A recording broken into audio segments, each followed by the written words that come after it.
Assalamualaikum warahmatullahi wabarakatuh. Kali ini saya akan membahas materi yang ada pada mata pelajaran Produk Kreatif dan Kewirausahaan untuk kelas 12 jurusan Agribisnis Tanaman Perkebunan. Adapun pembahasan yang pertama, kita akan membahas tentang menentukan indikator keberhasilan tahapan massal.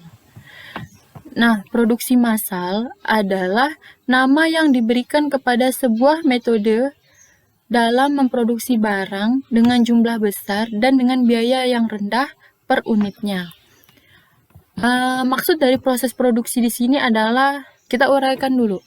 Pertama itu adalah produksi. Produksi adalah urutan pelaksanaan ataupun kejadian yang terjadi secara alami atau didesain, mungkin menggunakan waktu, ruang, keahlian, atau sumber daya lainnya yang menghasilkan suatu hasil. Sedangkan produksi adalah suatu kegiatan yang dikerjakan untuk menambah nilai guna suatu benda atau menciptakan benda baru sehingga lebih bermanfaat dalam memenuhi kebutuhan. Jadi yang dimaksud proses produksi di sini adalah pelaksanaan ataupun kegiatan yang menambah nilai guna suatu benda agar lebih bermanfaat dalam memenuhi kebutuhan sehari-hari atau kebutuhan hidup kita. Nah, proses persiapan produksi sendiri terjadi dari kegiatan-kegiatan seperti perencanaan urutan-urutan proses sebagai berikut. Yang pertama, penjadwalan, pemilihan peralatan, pengerjaan dengan perkakas, mobilisasi personalia, pembelian material, dan pembagian pekerjaan.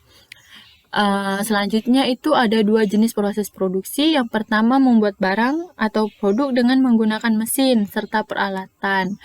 Hal ini disebut juga produksi. Yang kedua yaitu membuat sarana produksi atau sistem produksi itu sendiri. Kriteria penting sebagai indikator keberhasilan usaha yaitu kemampuan menyesuaikan diri, produktivitas, kepuasan kerja, kemampuan untuk mendapatkan laba, dan pencarian sumber daya, serta kriteria keberhasilan. Indikator keberhasilan sendiri menurut Dwi Rianti tahun 2003 halaman 28, kriteria yang cukup signifikan untuk menentukan keberhasilan suatu usaha dapat dilihat dari peningkatan dalam akumulasi modal, jumlah produksi, jumlah pelanggan, perluasan usaha, perluasan daerah pemasaran, perbaikan sarana fisik, dan pendapatan usaha.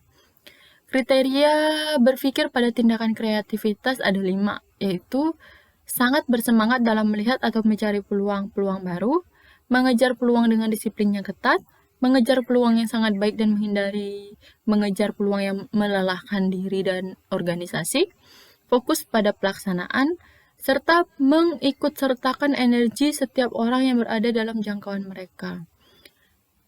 Berikut ada 8 hal yang membuat usaha atau bisnis meraih kesuksesan atau keberhasilan, yaitu peluang pasar yang baik, keunggulan persaingan, kualitas barang atau jasa yang baik, inovasi yang berproses, dasar budaya perusahaan, menghargai pelanggan dan pegawai, manajemen yang berkualitas, dan dukungan modal yang kuat. Adapun indikator keberhasilan usaha menurut Suryana yaitu modal, pendapatan, volume penjualan, output produksi, dan juga tenaga kerja.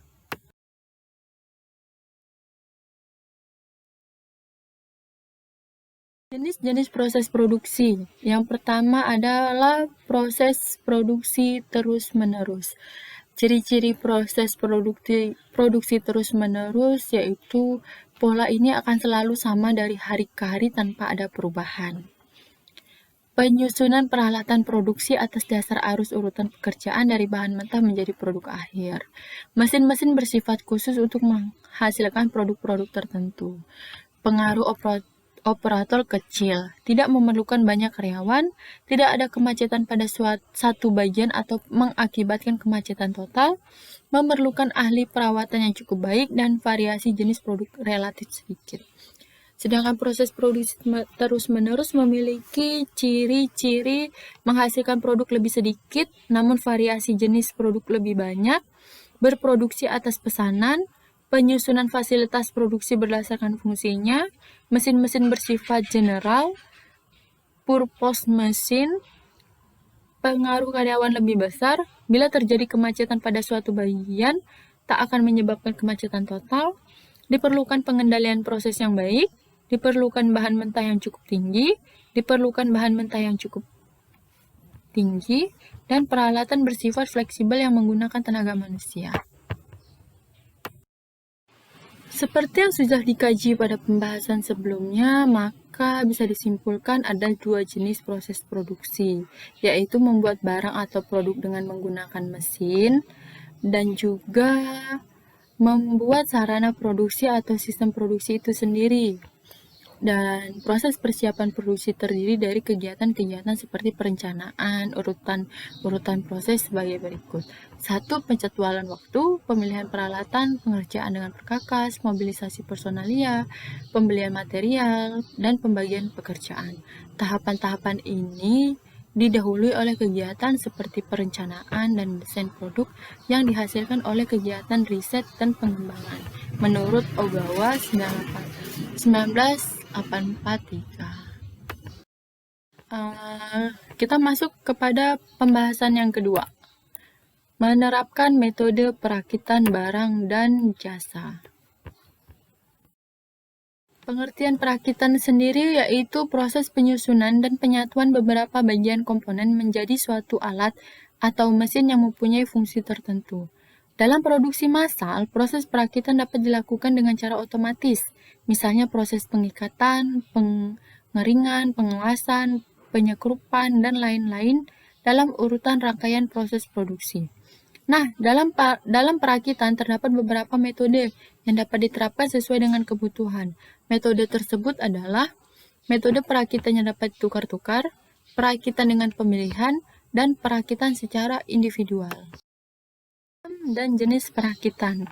Ada beberapa macam jenis perakitan yang sering digunakan di dunia industri. Dan pada umumnya ada dua macam jenis perakitan, yaitu perakitan manual dan perakitan otomatis. Sedangkan untuk jenis perakitan dapat dibedakan menurut jenis produk yang akan dilakukan, yaitu produk tunggal dan produk seri. Kita akan masuk kepada pembahasan yang ketiga.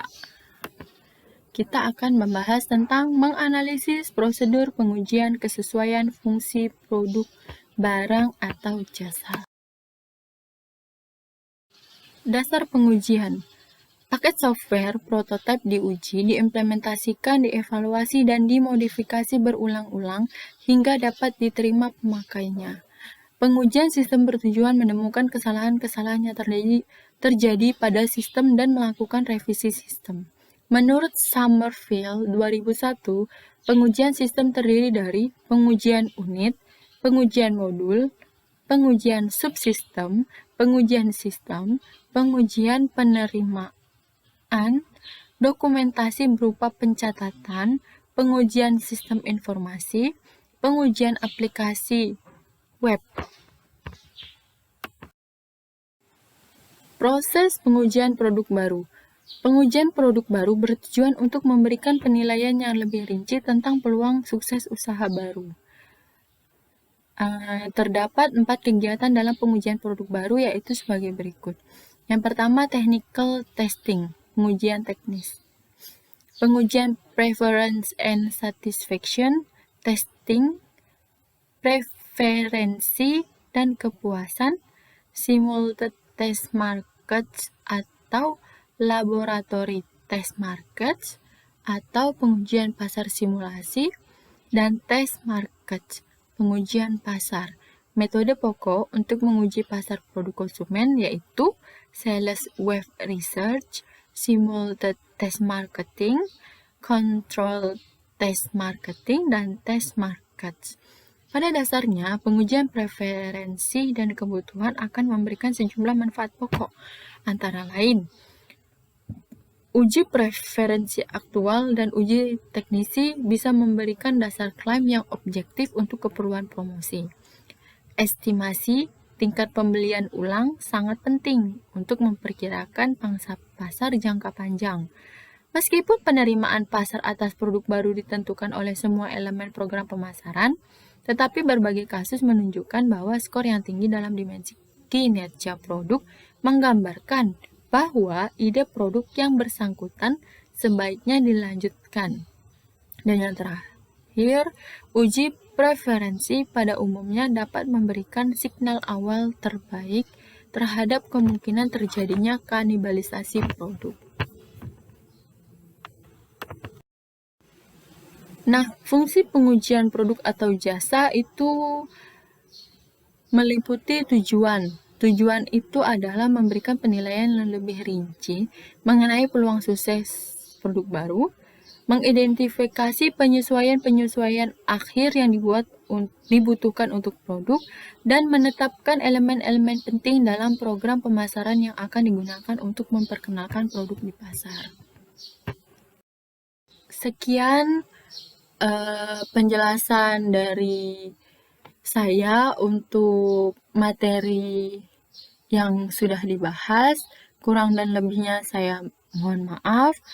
Saya juga masih belajar, masih banyak salah, dan akan diperbaiki pada pelajaran selanjutnya. Terima kasih. Assalamualaikum warahmatullahi wabarakatuh.